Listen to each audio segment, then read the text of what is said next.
Topic है हमारा Indian constitution या भारतीय संविधान की उद्देशिका उद्देशिका या प्रस्तावना या प्रियम्बल ये टॉपिक है। तो उद्देशिका या प्रस्तावना या प्रियम्बल और इसकी विशेषताएं, इसकी संविधान की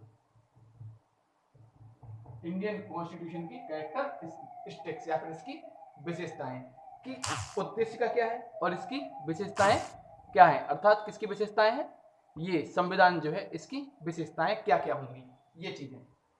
तो पहली चीज तो कि उद्देशिका होती क्या है या प्रस्तावना होती क्या है। तो उद्देशिका जो है जब कोई अधिनियम होता है या कोई एक्ट आता है तो उस एक्ट के अंदर क्या क्या है उसका सार, एक प्रकार से कि भाई हमें उस एक्ट से प्राप्त क्या करना है या हमें उस एक्ट या अधिनियम से हमारी आकांक्षाएं क्या क्या है, तो हम इसको सामान्यतः क्या कहेंगे, उद्देशिका कहेंगे, जिसको आज हम वर्तमान में क्या कहते हैं, संविधान की प्रस्तावना। तो 9 दिसंबर 1946 को क्या हुई, संविधान सभा की प्रथम बैठक हुई।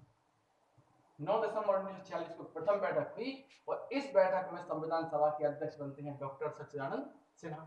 2 दिन बाद यानी 11 दिसंबर को संविधान सभा के स्थायी अध्यक्ष बन जाते हैं डॉक्टर राजेंद्र प्रसाद। इसके 2 दिन बाद 13 दिसंबर 1946 को पंडित जवाहरलाल नेहरू लेकर आते हैं क्या, उद्देश्य प्रस्ताव। 13 दिसंबर 1946 को पंडित जवाहरलाल नेहरू लेकर आते हैं उद्देश्य प्रस्ताव, जिसको 22 जनवरी 1947 को क्या कर लिया जाता है, स्वीकृत। उद्देश्य प्रस्ताव को लेकर कौन आते हैं, जवाहरलाल नेहरू लेकर आते हैं। किस डेट को, 13 दिसंबर 1946 को ये प्रस्तुत करते हैं संविधान सभा में और 22 जनवरी 1947 को क्या होता है, उद्देश्य प्रस्ताव स्वीकृत हो जाता है। जो उद्देश्य प्रस्ताव है ये हमने लिया है ऑस्ट्रेलिया के संविधान से, ऑस्ट्रेलिया के संविधान से। ये हमने कहां से लिया है, ऑस्ट्रेलिया के संविधान से। जो भारत के संविधान में उद्देश्य प्रस्ताव है वो कहां से प्रेरित है, ऑस्ट्रेलिया के संविधान से, जिसको लेकर कौन आए थे, जवाहरलाल नेहरू 13 दिसंबर 1946 को। और अगले महीने या फिर कहें जनवरी 22 जनवरी 1947 को क्या हो गया, स्वीकृत हो गया। अब जो उद्देश्य प्रस्ताव है इसको हम वर्तमान में कहते हैं प्रस्तावना या प्रियम्बल, संविधान की प्रस्तावना, जो शुरू होती है हम भारत के लोग शब्द से। जो शुरू कहां से होती है, हम भारत के लोग, be the people of India, हम भारत के लोग, इससे शुरू होती है। इसको कहते हैं be the people of India, अर्थात भारत में जो समस्त शक्ति है या जो शक्ति का स्रोत है वो क्या है, जनता। क्या है, जनता, यानी हम भारत के लोग, वो क्या है, स्रोत है, शक्ति का स्रोत है, जो संविधान ने किसको दी है, जनता को दी है। तो हम भारत के लोग, ये जो शब्द है, ये शब्द लिए गए हैं यूएन के चार्टर से। कहां से, यूएन के चार्टर से। यूएन के चार्टर में लिखा है हम यूएन के लोग या यूनाइटेड नेशन के लोग, जिसकी स्थापना या यूएन की स्थापना 24 अक्टूबर 1945 को हुई थी।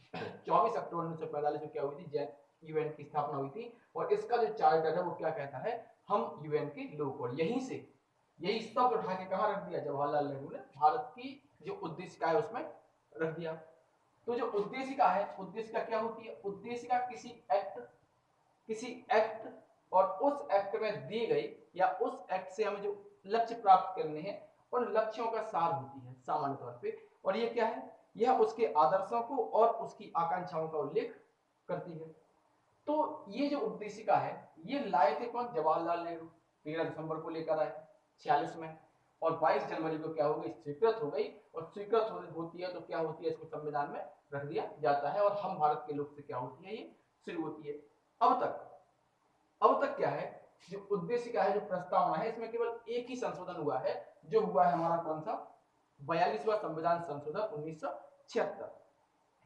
1976 में क्या हुआ, 42वें संविधान संशोधन के द्वारा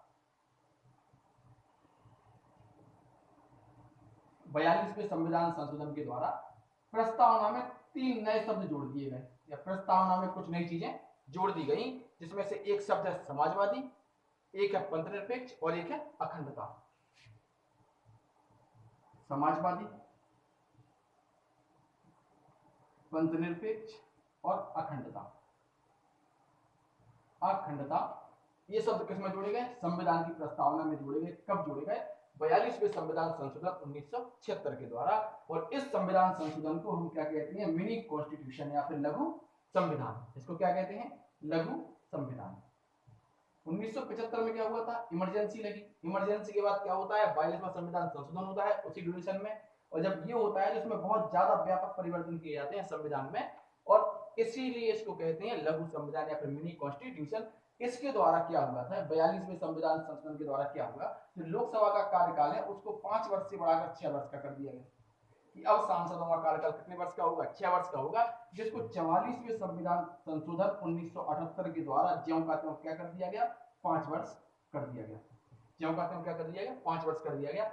इसी 42वें संविधान संशोधन द्वारा इंडियन कॉन्स्टिट्यूशन में एक नया भाग जोड़ा गया, जिसको कहते हैं भाग 4 का, जिसमें क्या है, फंडामेंटल ड्यूटीज या फिर मौलिक कर्तव्य इसमें है, जो अनुच्छेद 51 का में है, अनुच्छेद 51 का में है। और ये मौलिक कर्तव्य जोड़े गए वो किस समिति के द्वारा जोड़े गए थे, वो जोड़े गए थे स्वर्ण सिंह समिति की सिफारिश पर।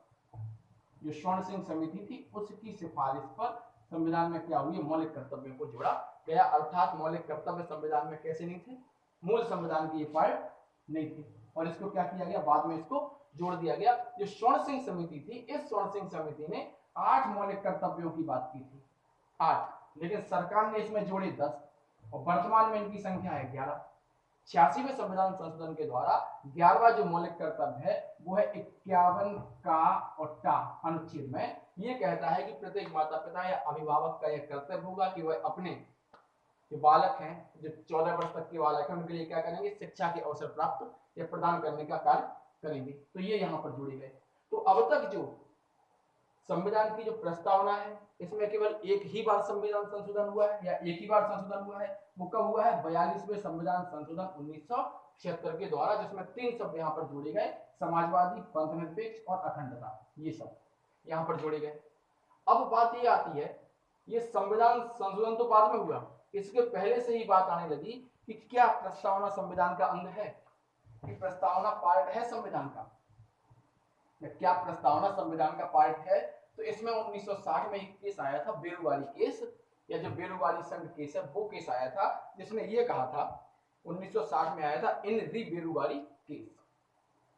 1960 में आया था, कौन सा, इन री बेरुवाली केस, ये आया था। और इस केस में ये पूछा गया कि क्या प्रस्तावना संविधान का अंग है।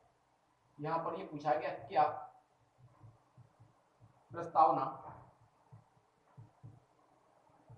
संविधान का अंग है, ये पूछा गया। तो यहां पर ये कहा गया कि प्रस्तावना संविधान का अंग नहीं है, इसको डिनाई कर दिया गया। सुप्रीम कोर्ट ने क्या किया, इन री बेरुवाली केस में क्या कह दिया कि जो प्रियम्बल है या जो प्रस्तावना है, ये संविधान का अंग नहीं है, कह दिया ये संविधान का अंग नहीं है। लेकिन इसमें जो कहा गया है, ये हमारे लिए क्या है, ये संविधान निर्माताओं के माइंड सेट को समझने के लिए क्या है, बहुत जरूरी है। इसने कह दिया कि इन बेरुवाली केस ने क्या कह दिया कि प्रस्तावना संविधान का अंग नहीं है। इसके बाद 1973 में एक केस आता है सुप्रीम कोर्ट में, जिसका नाम होता है केशवानंद भारती बनाम केरल राज्य। केशवानंद भारती बनाम केरल राज्य। अभी पिछले साल ही क्या हुई है, इनकी केशवानंद भारती की मृत्यु हुई है। केरल में ये मठ के मठाधीश थे, केरल में क्या थे, मठ के मठाधीश थे, और वहां की सरकार ने क्या किया, मठ की बहुत सारी जो भूमि थी उस भूमि को क्या कर लिया, कब्जे में ले लिया, उस भूमि को अपना बना दिया। तो इन्होंने क्या किया, केरल हाईकोर्ट में क्या किया, इन्होंने अपील की, वहां से ये केस हार गए। जब ये केस हारे तो ये सुप्रीम कोर्ट में पहुंचे।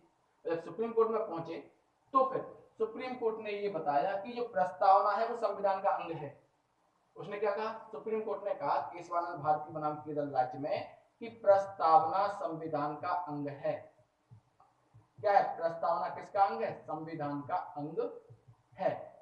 यानी इन बेरुवाली केस में क्या कह दिया गया कि प्रस्तावना संविधान का अंग नहीं है, तो प्रियम्बल जो है वो संविधान का पार्ट नहीं है। लेकिन 1973 में क्या कह दिया गया, 1973 में ये कह दिया गया कि प्रस्तावना संविधान का अंग है, केशवानंद भारती बनाम केरल राज्य में। ये जो केस चल रहा था ये संपत्ति को लेकर चल रहा था, ये चल रहा था संपत्ति को लेकर। तो प्रस्तावना संविधान का अंग है, इसमें क्या कह दिया, ये है। लेकिन सुप्रीम कोर्ट ने और कहा, सुप्रीम कोर्ट ने कहा लेकिन प्रस्तावना संविधान का अंग तो है, लेकिन यह न्याय योग्य नहीं है, न्याय योग्य नहीं है। अर्थात आप इसके आधार पर न्याय नहीं दे सकते। आप इसके आधार पर क्या नहीं कर सकते, जस्टिस नहीं दे सकते। और साथ ही साथ सुप्रीम कोर्ट ने एक और कंसेप्ट यहां पर निकाला, जो कंसेप्ट है मूल ढांचे का, मूल ढांचे का, इसको हम कहते हैं basic structure, principle of basic structure का ये सिद्धांत निकाला। इसमें ये कहा सुप्रीम कोर्ट ने कि आप संविधान में संशोधन तो कर सकते हो, किसी भी पार्ट में संविधान में संशोधन कर सकते हो, लेकिन संविधान में ऐसा कोई संशोधन नहीं होगा जो संविधान के मूल ढांचे को प्रभावित करता है या फिर जो संविधान के बेसिक स्ट्रक्चर को क्या करता है, प्रभावित करता है। ऐसा कोई भी संविधान संशोधन नहीं होगा। तो 1973 के केशवानंद भारती बनाम केरल राज्य में जो चीजें निकल कर आई, वो सामान्यतः ये चीजें निकल कर आई कि सुप्रीम कोर्ट ने कह दिया कि प्रीएम्बल पार्ट है संविधान का, प्रस्तावना संविधान का पार्ट है। अब देखना यहीं से बात आती है 1976 के जो 42वां संविधान संशोधन होता है, जब इन्होंने कह दिया कि प्रीएम्बल संविधान का पार्ट है, यानी प्रस्तावना संविधान का पार्ट है, तो हम प्रस्तावना में संशोधन कर सकते हैं। अगर पार्ट नहीं होता तो उसमें संशोधन हम नहीं कर सकते थे, मतलब हम उसमें संविधान के आधार पर संशोधन नहीं कर सकते थे, या आर्टिकल 368 का वहां पर प्रयोग नहीं कर सकते थे अगर वह संविधान का पार्ट नहीं होती तो। और अगर वो संविधान का पार्ट है तो हम उसमें क्या कर सकते हैं, संशोधन कर सकते हैं। और इसी को फिर क्या किया सरकार ने 42वें संविधान संशोधन के द्वारा क्या कर दिया, संविधान में संशोधन कर दिया, क्योंकि इसको आधार मिल गया था 1973 के केशवानंद भारती बनाम केरल राज्य से। इसमें क्या कहा गया कि प्रस्तावना संविधान का अंग है, पार्ट है, और अगर प्रस्तावना संविधान का पार्ट है तो प्रस्तावना में प्रस्तावना में संशोधन कैसे होगा, संविधान के अकॉर्डिंग होगा, संविधान के अकॉर्डिंग होगा। और संविधान में क्या है, संशोधन करने की शक्ति किसमें, आर्टिकल 368 में है। 68 में जो हमने कहां से संविधान में संशोधन करने की विशेषता हमने कहां से ली है, दक्षिण अफ्रीका से ली है। और संविधान में हम क्या करते हैं, 3 प्रकार से संशोधन कर सकते हैं। संविधान में हम क्या कर सकते हैं, 3 प्रकार से संशोधन कर सकते हैं, जिसमें से एक है साधारण बहुमत द्वारा, दूसरा है विशेष बहुमत द्वारा, और तीसरा है विशेष बहुमत प्लस आधे से अधिक राज्यों के समर्थन के द्वारा। तो संविधान में जो संशोधन होगा वो अनुच्छेद 368 के द्वारा होगा। और ये प्रक्रिया कहां से ली गई है, दक्षिण अफ्रीका से ली गई है। और ये जो संविधान है इसमें हम संशोधन किस प्रकार से कर सकते हैं, 3 प्रकार से कर सकते हैं। पहला प्रकार कौन सा है, साधारण बहुमत के द्वारा, साधारण बहुमत के द्वारा। और जो दूसरा प्रकार है वो कैसा है, विशेष बहुमत के द्वारा। और जो तीसरा प्रकार है वो क्या है, विशेष बहुमत और आधे से अधिक राज्यों की सहमति से। और जो संविधान संशोधन वाला जो मैटर है ये सारा संविधान के भाग 20 में दिया गया है। संविधान संशोधन वाला जो मैटर है वो संविधान के भाग 20 में है। और ये जो मैटर दिया गया है वो हमने कहां से लिया है, दक्षिण अफ्रीका से लिया है। जो 3 प्रकार से संशोधन की बात करता है, एक तो कहता है साधारण बहुमत से, दूसरा कहता है विशेष बहुमत से, और तीसरा कहता है विशेष बहुमत प्लस आधे से अधिक राज्यों के समर्थन के द्वारा। साधारण बहुमत का मतलब है कि जितने लोग उपस्थित हैं उनमें उनके आधे से एक ज्यादा। अगर संसद में 400 व्यक्ति उपस्थित हैं तो 400 में से 201 व्यक्ति अगर पक्ष में है तो क्या होगा, संशोधन हो जाएगा। ये साधारण बहुमत है। इसके द्वारा कैसे संशोधन होगा, किस पार्ट में होगा, इसके द्वारा होगा अगर किसी राज्य का नाम बदलना है, किसी राज्य की सीमा में परिवर्तन करना है तो साधारण बहुमत से हो जाएगा। दूसरा है विशेष बहुमत। विशेष बहुमत का मतलब है संसद में या फिर लोकसभा और राज्यसभा में उपस्थित और मत देने वाले सदस्यों के 2/3 बहुमत से, उपस्थित और मत देने वाले सदस्यों के 2/3 बहुमत से क्या होगा, संशोधन होगा। और तीसरा जो है वो है विशेष बहुमत और आधे से अधिक राज्यों के समर्थन। जैसे कि संसद में, राज्यसभा, लोकसभा में उपस्थित सदस्य और मत देने वाले सदस्यों के 2/3 बहुमत से तथा आधे से अधिक राज्यों के समर्थन से क्या होगा, तीसरे प्रकार का संविधान संशोधन होगा, जिसके द्वारा अभी हाल ही में क्या लाया गया था, GST, goods and services tax को इसी आधार पर लाया गया, इसी आधार पर लाया गया कि भाई विशेष बहुमत से पास हुआ। और आधे से अधिक राज्यों ने क्या किया, समर्थन किया, क्योंकि इस समय आधे से अधिक राज्यों में सरकार थी एनडीए की, जो नेशनल डेमोक्रेटिक अलायंस है, बीजेपी और बीजेपी की अन्य सहयोगी पार्टियां हैं, उनकी आधे से अधिक राज्यों में क्या थी, उस समय सरकारें थी। तो उन्होंने क्या कर दिया, इसको अनुसमर्थन कर दिया और जीएसटी क्या हो गया, लागू हो गया। तो तीसरे प्रकार के संशोधन से हुआ है, जो तीसरा प्रकार का संशोधन है। तो संविधान में संशोधन कैसे कर सकते हैं, इन 3 चीजों से, इन 3 माध्यम से कर सकते हैं। भाग 20 में है, दक्षिण अफ्रीका से लिया गया है, आर्टिकल 368 में है। इसको डिस्कस करेंगे अगले टॉपिक में, जो अलग से टॉपिक आएगा वहां पर। ठीक, अब देखो केशवानंद भारती बनाम केरल राज्य में कह दिया कि प्रस्तावना संविधान का अंग है, पार्ट है, और इसी को आधार बनाकर क्या कर दिया, 42वां संविधान संशोधन हो गया। और प्रस्तावना में क्या कर दिया, संशोधन कर दिया, क्योंकि यहाँ पर हमें आधार मिल गया था कि प्रस्तावना क्या है, संविधान का अंग है। लेकिन न्याय योग्य नहीं है, इन्होंने कहा इसके आधार पर हम न्याय नहीं दे सकते हैं, क्योंकि इसमें क्या है, इसमें एक शब्द लिखा है अवसर की समता, सबको समान अवसर मिलेंगे, सबको समान अवसर मिलेंगे। इसको अगर हम एग्जाम्पल माने, जो इसका मतलब ये है कि अगर कोई व्यक्ति 30 वर्ष तक नौकरी पेपर दे सकता है, वो 30 वर्ष तक होगा, कैटेगरी यहाँ पर मायने नहीं रखी थी। लेकिन जो रिजर्वेशन है वो क्या करता है, इसका उल्लंघन करता है। तो अनुच्छेद 16(4) जो है, जो अनुच्छेद 16 है वो क्या कहता है, लोक नियोजन में समानता के अवसर की बात करता है।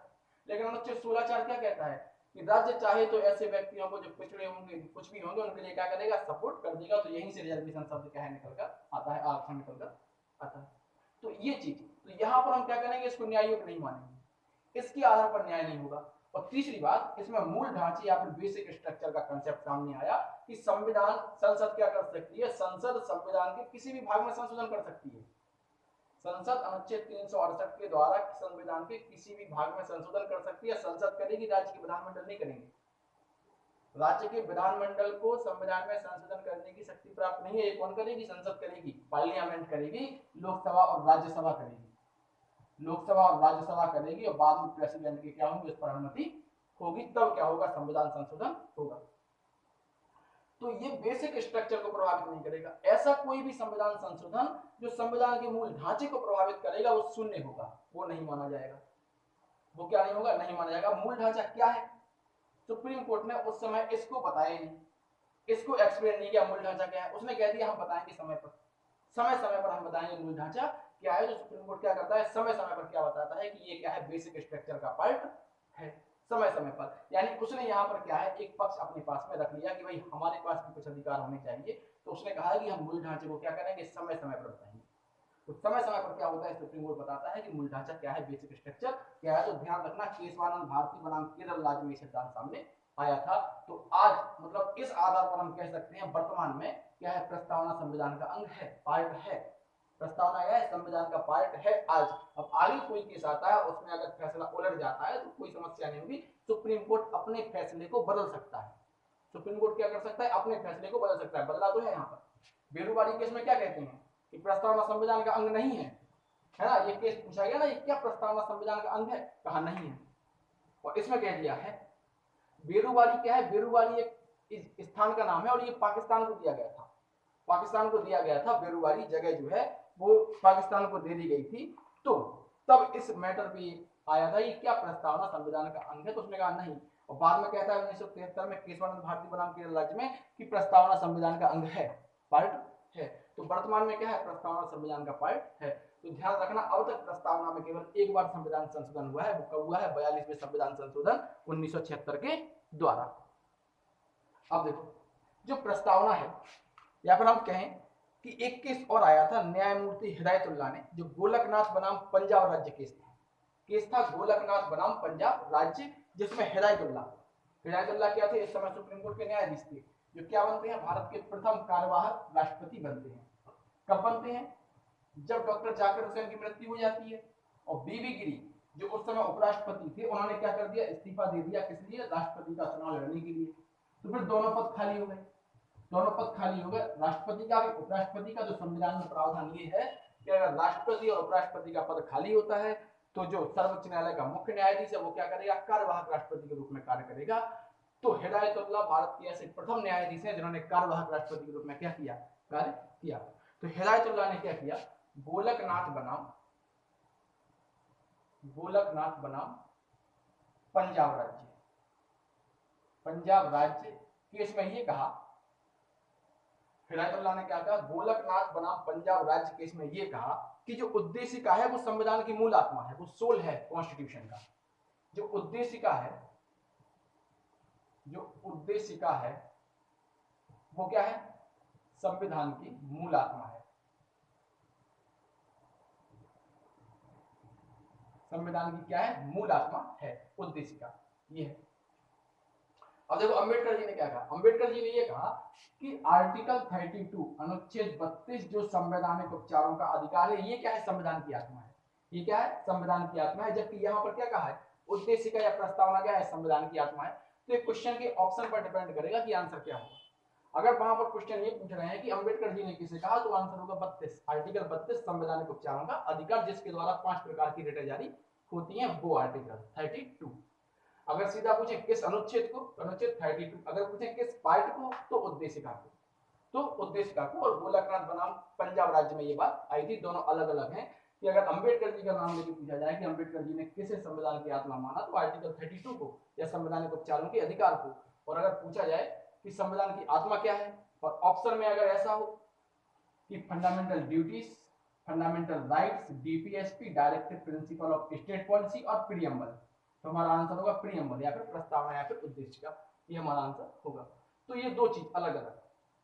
तो अब देखते हैं कि जो उद्देशिका है, एक व्यक्ति है के एम मुंशी, ये व्यक्ति हैं, इन्होंने क्या कहा था, इन्होंने प्रस्तावना को कहा राजनीतिक जन्मपत्री, राजनीतिक जन्मपत्री इन्होंने कहा। के एम मुंशी ने भारत में वन महोत्सव क्या किया था, शुरू किया था। और के एम मुंशी वही है जो 1935 में जब भारत सरकार अधिनियम आया तो इसके बाद चुनाव हुआ भारत में, तो कांग्रेस की सरकार बनी और 28 माह तक कांग्रेस की सरकार भारत में रहती है 1937 के साथ। तो इसके बाद जो के एम मुंशी हैं, तो वही व्यक्ति हैं जो क्या करते थे, जब जवाहरलाल नेहरू ने इन्होंने कहा था कि आप अभी से क्या करने लगे हो, बाबू बनने लगे या फिर सुपीरियर बनने लगे हो, वही के एम मुंशी हैं ये। और इन्होंने क्या कहा, इन्होंने कहा कि जो उद्देशिका है वो क्या है, राजनीतिक जन्मपत्री है। क्या है, राजनीतिक जन्मपत्री। तो इस वर्ड को ध्यान में रखना है, किसने कहा था, ये कहा था के एम मुंशी। इन्होंने भारत में वन महोत्सव शुरू कराया था, के एम मुंशी वन महोत्सव शुरू कराया था, और राजनीतिक जन्मपत्री इन्होंने किसको कहा, प्रस्तावना को कहा। अब देखो प्रस्तावना शुरू होती है हम भारत के लोग से, हम भारत के लोग से। प्रस्तावना ये कहती है कि हम भारत के लोग भारत को संपूर्ण प्रभुत्व संपन्न गणराज्य बनाने के लिए, भारत को संपूर्ण प्रभुत्व संपन्न गणराज्य ना, तो क्या कहता है, हम भारत के लोग, we the people of India. ये कहां से लिया गया है, यूएन के चार्टर से। तो ये कहती है कि हम भारत के लोग भारत को संपूर्ण प्रभुत्व संपन्न समाजवादी, पंथनिरपेक्ष, लोकतंत्रात्मक गणराज्य बनाने के लिए तथा उसके समस्त नागरिकों को सामाजिक, आर्थिक और राजनीतिक तीन न्याय, कौन कौन से न्याय, कितने, तीन, सामाजिक, आर्थिक और राजनीतिक न्याय की बात की गई है। प्रस्तावना में कितने प्रकार की न्याय की बात की गई है, तीन प्रकार की। तो तीन प्रकार के न्याय दिलाने की बात करती है, कौन कौन से, सामाजिक न्याय, आर्थिक न्याय और राजनीतिक न्याय। अब सामाजिक न्याय, आर्थिक न्याय और राजनीतिक के न्याय क्या है। सामाजिक न्याय का मतलब है समाज में सम्मान, आर्थिक न्याय का मतलब है, आर्थिक न्याय जो है यानी इनकम सोर्स जनरेट करने के साधन, और राजनीतिक न्याय मतलब चुनने एवं चुने जाने की क्षमता, चुनने एवं चुने जाने की क्षमता या फिर स्वतंत्रता। ये तीन प्रकार के न्याय की बात करती है कौन, प्रस्तावना, सामाजिक, आर्थिक और राजनीतिक। तो क्या कहती है प्रस्तावना, कहती है कि हम भारत के लोग भारत को संपूर्ण प्रभुत्व संपन्न समाजवादी, पंथनिरपेक्ष, लोकतंत्रात्मक गणराज्य बनाने के लिए तथा उसके समस्त नागरिकों को सामाजिक, आर्थिक और राजनीतिक न्याय, ठीक है, न्याय कितने, तीन, कौन कौन से, सामाजिक, आर्थिक, राजनीतिक। ये क्वेश्चन बना है लास्ट पेपर में कि कितने प्रकार के न्याय और कितने प्रकार की स्वतंत्रता और कितने प्रकार समता की बात की गई है। ध्यान रखना, तीन प्रकार के न्याय, सामाजिक, आर्थिक, राजनीतिक, तीन प्रकार के न्याय की बात की गई है। क्या कहती है कि समस्त नागरिकों को सामाजिक, आर्थिक और राजनीतिक न्याय, विचार, अभिव्यक्ति,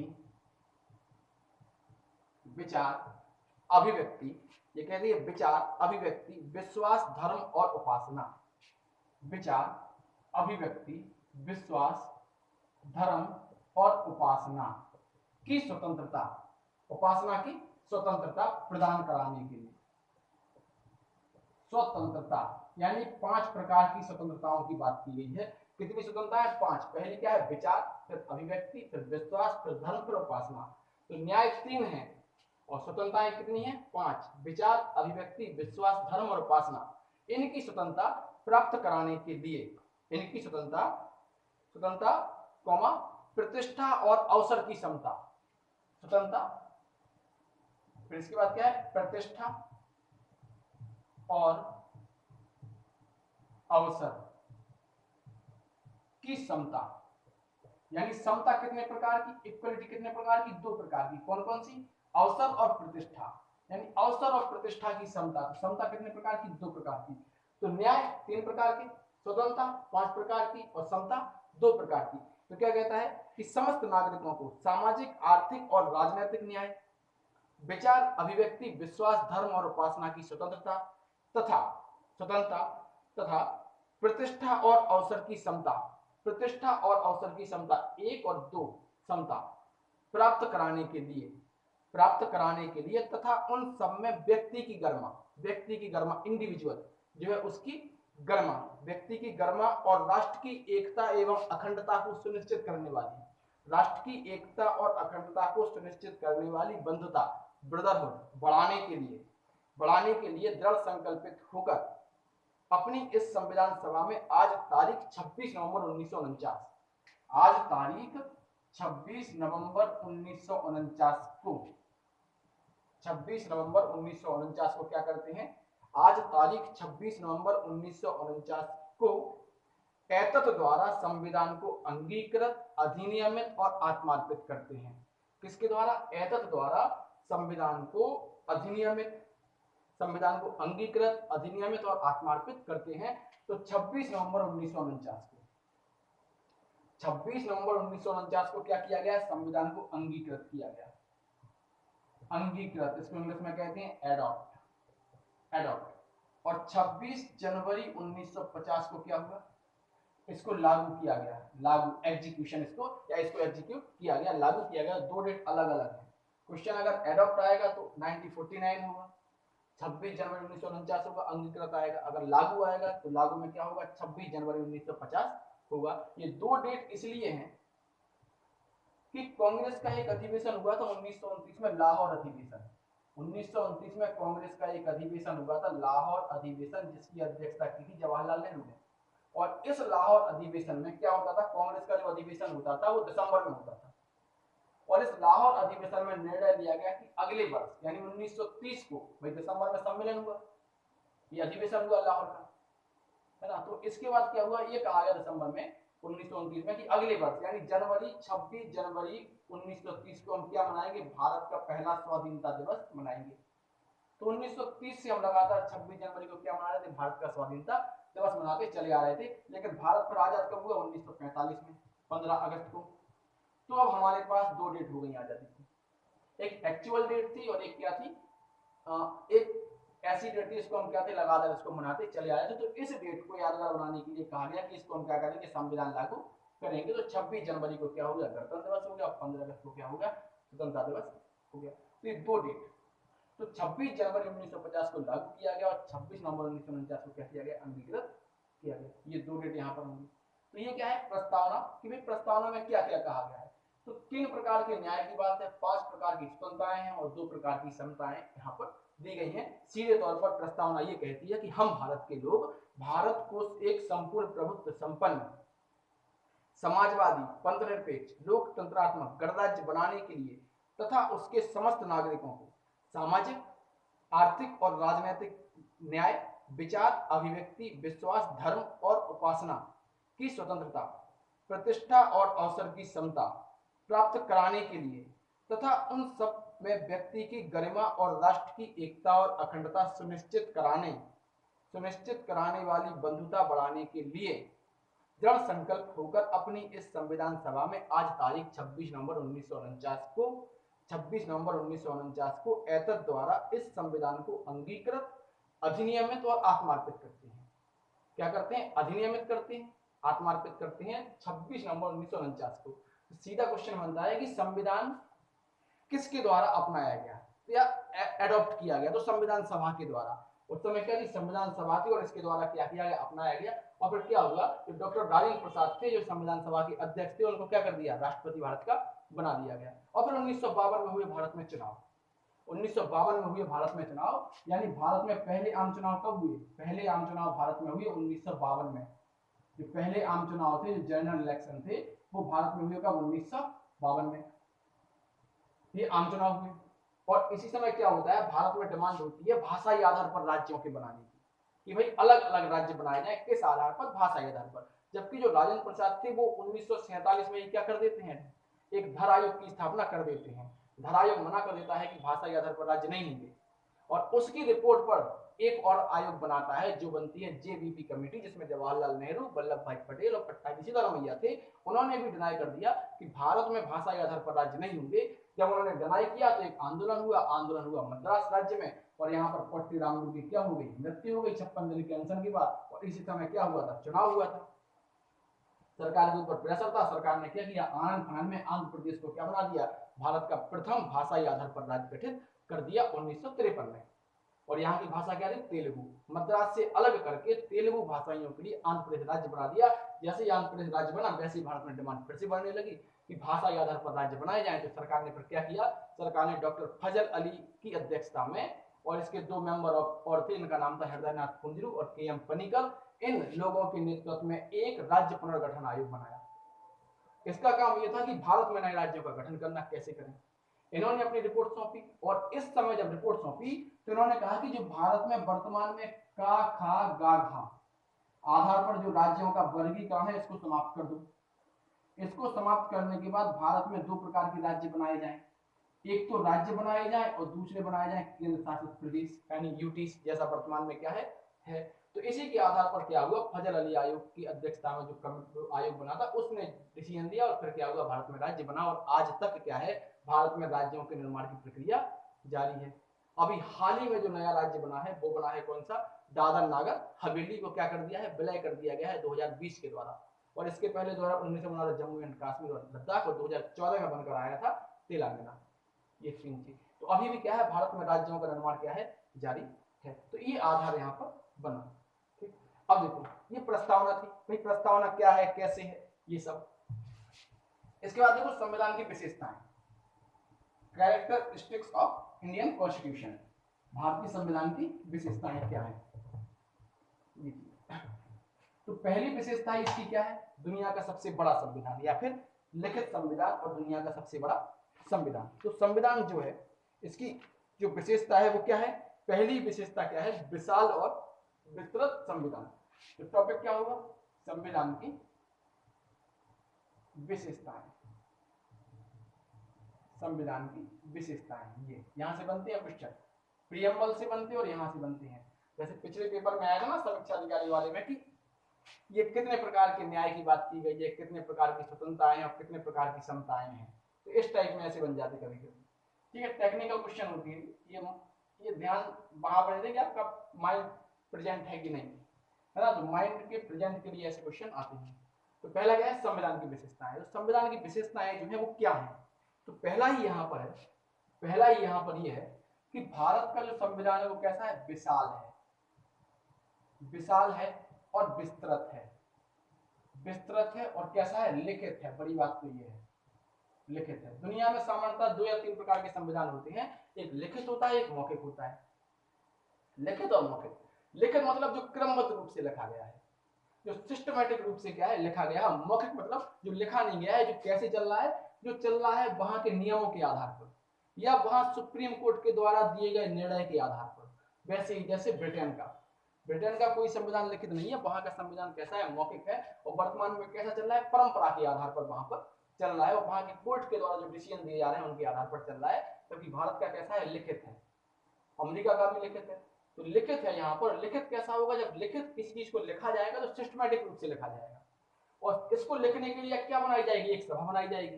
तो भारत में एक संविधान सभा का गठन किया गया। तो संविधान सभा का गठन किया गया था कैबिनेट मिशन के आधार पर, 1946 में आया था, उसके आधार पर किया गया था। और 389 क्या थे इसके सदस्य, जो अलग अलग रूप से चुने गए थे। तो लिखित पहला कैसा है, विशाल है, सबसे बड़ा, दुनिया का सबसे विस्तृत संविधान, विशाल संविधान। जैसे जब संविधान लागू हुआ तो इसमें 395 अनुच्छेद थे। कितने थे, 395 अनुच्छेद थे, 8 अनुसूचियां थी और 22 भाग थे। क्या थे, 22 भाग। अगर हम वर्तमान में देखें तो वर्तमान में 450 से अधिक अनुच्छेद हैं, 450 से अधिक क्या है, अनुच्छेद हैं, और 12 अनुसूचियां हैं। 12 क्या है, अनुसूचियां। और अगर हम पार्ट की बात करें तो 25 से अधिक पार्ट यहाँ पर हैं, भाग हैं। ठीक है, तो 25 प्लस यहाँ पर क्या है, भाग हैं संविधान में। लेकिन ये भाग कैसे, यहाँ पर क्या कहा गया कि 395 अनुच्छेद है। अनुच्छेद तो 395 ही है, लेकिन ऐसे जोड़ा गया कि अनुच्छेद 21 और अनुच्छेद 21 का, अगर हम इसको वैसे देखो तो 21 में ही शामिल होता है, 21 का या फिर 21A, जो मूल संविधान में था जोड़ा गया था, जिसमें शिक्षा को क्या बनाया गया, मौलिक अधिकार इसमें बनाया गया 86वें संविधान संशोधन के द्वारा, ये जोड़ा गया। तो है तो एक ही आर्टिकल 21 का ही पार्ट, लेकिन यहाँ पर गिना कितना जाएगा 2, तो ऐसे आधार पर क्या है 4 तो 50 से अधिक हो गए। 12 अनुसूचियां हैं, पहले 8 थी, 9वीं अनुसूची जोड़ी गई 1951 में पहले संविधान संशोधन के द्वारा, 10वीं जोड़ी गई 52वें संविधान संशोधन 1985 के द्वारा दल बदल एंटी डिफेक्शन लॉ, 11वीं अनुसूची जोड़ी गई 95वें संबंधित है 1992 में 73वें संविधान संशोधन के द्वारा जोड़ी गई, और 12वीं अनुसूची कब जोड़ी गई 74वें संविधान संशोधन 1992 के द्वारा ये जोड़ी गई, जो नगर पालिकाओं से संबंधित है। तो जो 9वीं अनुसूची है वो क्या है, 9वीं अनुसूची कब जोड़ी गई, 9वीं अनुसूची संविधान में जोड़ी गई पहले संविधान संशोधन, या फिर हम कहें जो पहला संविधान संशोधन है इसके द्वारा 1951 में, जो संबंधित किससे है, भूमि सुधार से, लैंड रिफॉर्म, भूमि सुधार से संबंधित है, और पहले संविधान संशोधन 1951 द्वारा जोड़ी गई 9वीं अनुसूची।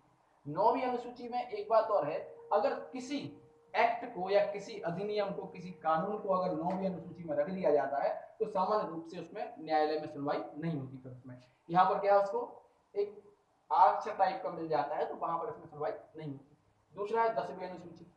10वीं जो अनुसूची है वो जोड़ी गई 52वें संविधान संशोधन 1985 द्वारा, और ये हमारी है दल बदल से संबंधित, दल बदल से यानी आयाराम गयाराम को रोकने के लिए एंटी डिफेक्शन लॉ से संबंधित 52वें संविधान संशोधन 1985 के द्वारा जोड़ी गई, जो किससे संबंधित है, दल बदल से संबंधित है।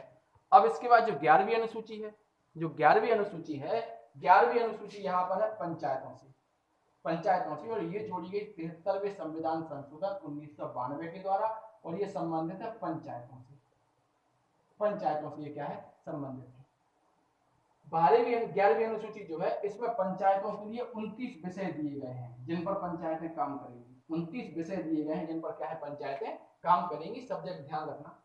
12वीं अनुसूची जो है ये जोड़ी गई 74वें संविधान संशोधन 1992 के द्वारा, जिसमें क्या है नगर पालिकाएं, इसमें क्या है नगर पालिकाएं हैं, और इसमें 18 विषय दिए गए हैं कि नगर पालिका किन किन विषयों पर कार्य करेगा, ये 18 विषय यहाँ पर दिए गए हैं। तो पहला क्या है, विशाल संविधान है, विस्तृत है, भाई विशाल यानी इतना बड़ा है, ये विस्तृत क्या है, हर एक चीज अलग अलग दी गई है, हर एक चीज के लिए क्या है अलग अलग प्रोविजन है, और लिखित, हर चीज कैसी है लिखित है, कोई भी यहाँ पर मौखिक नहीं है। तो पहला संविधान कैसा है, पहली विशेषता क्या है, विशाल है, विस्तृत है और लिखित है। विशाल तो दिख ही रहा है कि जब संविधान लागू हुआ 26 जनवरी को 395 अनुच्छेद थे, 8 अनुसूचियां थी, 22 भाग थे, लेकिन आज कितने हैं 450 से अधिक अनुच्छेद हैं, 12 अनुसूचियां, 25 प्लस के यहाँ पर भाग दिखाई देते हैं, और ये 4 अनुसूचियां जोड़ी गई, यहाँ पर जोड़ी गई। अब इसके बाद जो दूसरा है, या फिर हम कहें, अब यहाँ पर एक बात और ध्यान रखना कि जो विशाल विस्तृत लिखित है ना, ये इस आधार पर भी है कि अमेरिका के संविधान में तो केवल 7 आर्टिकल है, जो यूएसए का संविधान है उसमें केवल 7 आर्टिकल है, कितने हैं 7 अनुच्छेद, यानी अमेरिका के संविधान में कितने अनुच्छेद हैं 7 अनुच्छेद, और कनाडा के संविधान में 147 अनुच्छेद है। कनाडा का जो संविधान है इसमें 147 अनुच्छेद हैं, अर्थात भारत के संविधान से भी कितने कम, बहुत ज्यादा कम क्या है यहाँ पर अनुच्छेद हैं, यानी 1/3 यहाँ पर क्या है अनुच्छेद दिखाई देते हैं कनाडा के संविधान में। ऑस्ट्रेलिया के संविधान में 128 अनुच्छेद हैं, जबकि अफ्रीका के संविधान में 253। ऑस्ट्रेलिया का जो संविधान है इसमें 128 आर्टिकल हैं, और जबकि साउथ अफ्रीका जो संविधान है इसमें 253 के करीब क्या है आर्टिकल हैं। तो इस आधार पर अगर हम देखें तो इस आधार पर भी क्या है भारत का संविधान विशाल है, विस्तृत है और लिखित है। ये तो यहाँ पर तो कम है, अमेरिका में 7 है उसके संविधान में, तो यहाँ पर क्या है आर्टिकल बहुत ज्यादा है, यानी हर एक चीज को स्पष्ट रूप से क्या है संविधान में दिया गया है, विवाद के विषय को क्या कर दिया है खत्म कर दिया गया है। और वर्तमान में भी इसके निर्माण की प्रक्रिया जारी है, अभी भी क्या है संविधान को लगातार संविधान का निर्माण किया जा रहा है। ये जीएसटी आया था, जीएसटी में क्या हुआ, जीएसटी काउंसिल को जोड़ दिया गया 269 आर्टिकल में, अलग से एक आर्टिकल बना दिया गया 269A, उसमें जोड़ दिया गया कि जीएसटी काउंसिल। तो ऐसे जैसे अभी हाल ही में 104वां संविधान संशोधन हुआ है, जो 126वें संविधान संशोधन विधेयक के द्वारा संविधान में 104वां संविधान संशोधन हुआ है, जिसके आधार पर कहा गया है कि जो एंग्लो इंडियन का प्रोविजन है, जो आर्टिकल 371 में दिया गया है कि राष्ट्रपति लोकसभा में 2 आंग्ल भारतीय को नियुक्त करेगा, मनोनीत करेगा, वो प्रोविजन खत्म कर दिया गया है 104वें संविधान संशोधन के द्वारा, या फिर 126वें संविधान संशोधन विधेयक के द्वारा जो 104वां संविधान संशोधन है उसके द्वारा क्या कर दिया गया, एंग्लो इंडियन प्रोविजन को खत्म कर दिया गया है। साथ ही साथ संसद में, लोकसभा में क्या कर दिया गया है, SC/ST आरक्षण को बढ़ाकर 2020 से 2030 तक इसको कर दिया गया है, 10 वर्ष इसको क्या कर दिया है, बढ़ा दिया गया है। तो 104वें संविधान संशोधन के द्वारा, ये अभी हाल ही में हुआ है, कुछ वर्ष पहले, मतलब कुछ समय पहले, जो कोरोना काल था उस एरा में ये हुआ है। तो ये चीज। इसके बाद जो दूसरी विशेषता है वो है लिखित संविधान। लिखित संविधान यानी लिखा गया है, हर एक चीज लिखी हुई है, स्पष्ट तौर पर यहाँ पर क्या है दिया गया है कि भाई जो कुछ है वो सब लिखा है कि क्या होगा क्या नहीं होगा, ये सब लिखा है, एक एक चीज क्या है इसमें लिख दी गई है। तो पहला क्या है, विशाल और विस्तृत, और फिर लिखित। दूसरा क्या है, लिखित, सब कुछ लिखा गया है। और तीसरा यहाँ पर है संसदीय शासन प्रणाली। सामान्य तौर पे शासन की 3 प्रणालियां पूरी दुनिया में मौजूद है। पहली है अध्यक्षात्मक शासन जो अमेरिका में है, दूसरी है संसदीय प्रणाली जो ब्रिटेन और भारत में है, और तीसरी होती है कलेक्टिव, सामूहिक, जो कि स्विट्जरलैंड में है। वहां पर समिति में 7 मेंबर होते हैं और एक साल के लिए 7 मेंबर क्या होते हैं, अध्यक्ष बनते हैं, या फिर प्रधानमंत्री वहां के सामान्य तौर पे बनते हैं। तो भारत में संसदीय प्रणाली ली गई है, भारत में क्या ली गई है, संसदीय प्रणाली, यानी पार्लियामेंट्री सिस्टम को क्या है हमने लिया है। तो ये हमारे संविधान की क्या है दूसरी विशेषता है। इसमें क्या होता है, ये इंग्लैंड के समान है, व्यवस्था कैसी है, इंग्लैंड के समान है।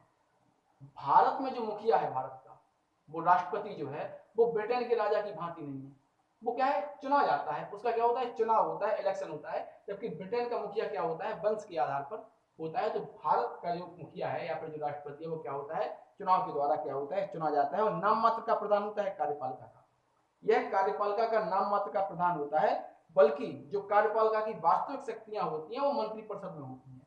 जो मंत्रिपरिषद है उसमें क्या होती है, कार्यपालिका की वास्तविक शक्तियां होती हैं। तीसरा यहाँ पर अगर हम देखें तो तीसरा यहाँ पर है मूल अधिकार, फंडामेंटल राइट। इसकी जो तीसरी विशेषता क्या है, मूल अधिकार। या फिर हम ऐसे लिखें कि इसकी पहली विशेषता क्या है संविधान की, विशाल, विस्तृत और लिखित संविधान, पहली विशेषता। दूसरी विशेषता क्या है, दूसरी विशेषता इसकी क्या है, संसदीय शासन है, इसमें संसदीय शासन है। और तीसरी विशेषता क्या है, फंडामेंटल राइट्स, यानी मूल अधिकार, मूल अधिकार इसकी विशेषता है। तो जो मूल अधिकार है, जो मूल अधिकार है वो किस में है, वो संविधान के भाग 3 में है। किसमें है, संविधान के भाग 3 में। मूल अधिकार संविधान के भाग 3 में है और ये अमेरिका से लिए गए, यूएसए से लिए गए हैं। जब संविधान लागू हुआ 26 जनवरी 1950 को, तब संविधान में 7 मूल अधिकार थे, लेकिन वर्तमान में कितने हैं, 6। वर्तमान में कितने हैं, 6। यहां पर क्या हुआ, 44वें संविधान संशोधन के द्वारा, भाई जब संविधान लागू हुआ तब कितने थे, 7 मूल अधिकार थे। वर्तमान में कितने हैं, 6 मूल अधिकार हैं। जब संविधान क्या हुआ, 44वां संविधान संशोधन हुआ, तो इसके द्वारा यानी 44वें संविधान संशोधन के द्वारा क्या हुआ, 44वें संविधान संशोधन के द्वारा आर्टिकल 19(1)(4) और आर्टिकल 31 इसको क्या कर दिया गया है, मूल अधिकार की श्रेणी से बाहर कर दिया गया है। ये दोनों अधिकार थे संपत्ति से संबंधित, संपत्ति से संबंधित। इनको मौलिक अधिकार से बाहर करके अनुच्छेद 300 का में रख दिया, 300 का में रख दिया और इसको बना दिया गया विधिक अधिकार, विधिक अधिकार। तो वर्तमान में कितने मौलिक अधिकार हैं, वर्तमान में 6 हैं और मूल संविधान में कितने थे, 7 थे। 1904 और अनुच्छेद 31 को क्या कर दिया है, बाहर कर दिया गया है। मूल अधिकार जो है, यहाँ पर इंपॉर्टेंट बात यह है कि मूल अधिकार है वो व्यक्ति को राज्य के विरुद्ध प्राप्त किए गए हैं। यानी मूल अधिकार व्यक्ति के पास किसके विरुद्ध है, राज्य के विरुद्ध, कि राज्य ये नहीं करेगा, राज्य वो नहीं करेगा, इस टाइप में यहाँ पर लिखे गए हैं। मूल अधिकार कैसी है, व्यक्ति को राज्य के विरुद्ध है, यानी ये नकारात्मक है। कैसी है, नकारात्मक है। तीसरी चीज, तीसरी यहाँ पर जो है वो स्वतंत्र न्यायपालिका है। वो क्या है, स्वतंत्र न्यायपालिका, या फिर हम कहें जो तीसरी चीज है वो यहाँ पर डीपीएसपी है। तो चौथा जो है वो क्या है, DPSP, direct principle of state policy. न्यायपालिका आगे देखेंगे, direct principle of state policy, राज्य के नीति निर्देशक तत्व। ये है जो डीपीएसपी है, जो डीपीएसपी है राज्य के नीति निर्देशक तत्व, ये संविधान के भाग 4 में है, संविधान के भाग 4 में है। ध्यान रखना, मौलिक अधिकार संविधान के भाग 3 में है और अनुच्छेद 12 से लेकर 35 तक है। अनुच्छेद 12 से लेकर कहां तक है? 35 तक ही है।